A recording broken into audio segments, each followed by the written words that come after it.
Ay, nandito ko sa Toyota ngayon. Isitahin ko lang ang sasakyan ko. Tiga. Ayan. Ayan sa Lobo. Pogi na naman siya. Ha? Diba? Accessories mo na ganito, hindi ko na kinabit. Putol eh. Putol? Bali, bilang ko na lang yan. May nabibili naman siguro ganyan, no? Oo, meron. Isa po. Yan. Buti na tumaga.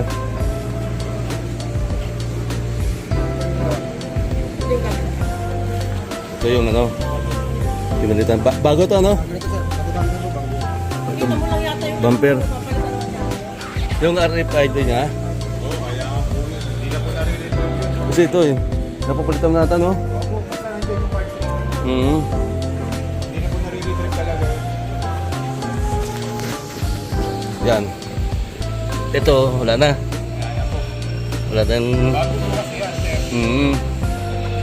Yan. Okay. Palabas na kami ng ano, Toyota. Kita na si Lobo. Okay na. Pagka bayaran na yan, insuran, pwede ko na ilabas. Okay na kami. Siguro sana bago mga next week na sana, labas na. Okay. Thank you. Bye-bye.